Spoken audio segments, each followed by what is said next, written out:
SM. Krishna ಅವರ ಚಿತೆಗೆ ಅಗ್ನಿಸ್ಪರ್ಶ ಮಾಡುವವರು ಯಾರು ಗೊತ್ತಾ? ಮೊನ್ನೆ ತಡರಾತ್ರಿ ಅಗಲಿದ ಮಾಜಿ ಮುಖ್ಯಮಂತ್ರಿ, ಮಾಜಿ ವಿದೇಶಾಂಗ ಸಚಿವರಾದ ಎಸ್.ಎಂ. ಕೃಷ್ಣ ಅವರ ಅಂತ್ಯಕ್ರಿಯೆ ಇಂದು ಸಕಲ ಸರ್ಕಾರಿ ಗೌರವಗಳೊಂದಿಗೆ ನೆರವೇರಲಿದೆ.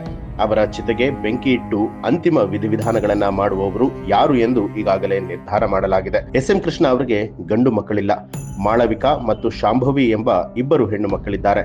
ಹಿರಿಯ ಪುತ್ರಿ ಮಾಳವಿಕಾ ಉದ್ಯಮಿ, ದಿವಂಗತ ಸಿದ್ಧಾರ್ಥ್ ಹೆಗಡೆ ಅವರ ಪತ್ನಿ. ಸಿದ್ಧಾರ್ಥ್ ಹೆಗಡೆ ಆತ್ಮಹತ್ಯೆ ಮಾಡಿಕೊಂಡು ತೀರಿಕೊಂಡಾಗ ಎಸ್.ಎಂ. ಕೃಷ್ಣ ತೀರಾ ಕುಗ್ಗಿ ಹೋಗಿದ್ರು. ಹಿರಿಯ ಪುತ್ರಿ ಮಾಳವಿಕಾ ಅವರ ಪುತ್ರ ಅಮರ್ತ್ಯ ಹೆಗಡೆ, ಹಾಲಿ ಡಿಸಿಎಂ ಡಿ.ಕೆ. ಶಿವಕುಮಾರ್ ಅವರ ಮಗಳು ಐಶ್ವರ್ಯ ಪತಿಯೇ ಅಮರ್ತ್ಯ ಹೆಗಡೆ.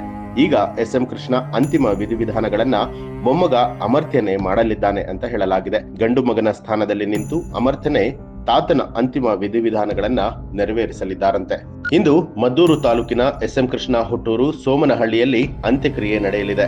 ಇದರ ಸಂಪೂರ್ಣ ಉಸ್ತುವಾರಿಯನ್ನ ಡಿಸಿಎಂ ಡಿ.ಕೆ. ಶಿವಕುಮಾರ್ ಅವರೇ ವಹಿಸಿಕೊಂಡಿದ್ದಾರೆ. ಡಿ.ಕೆ. ಶಿವಕುಮಾರ್ ಅವರಿಗೆ ಎಸ್.ಎಂ. ಕೃಷ್ಣ ರಾಜಕೀಯ ಗುರು ಕೂಡ ಹೌದು. ಹೀಗಾಗಿ ಅವರನ್ನ ಗೌರವಯುತವಾಗಿ ಕಳಿಸಿಕೊಡುವಂತಹ ಹೊಣೆಯನ್ನ ಅವರೇ ಹೊತ್ಕೊಂಡಿದ್ದಾರೆ.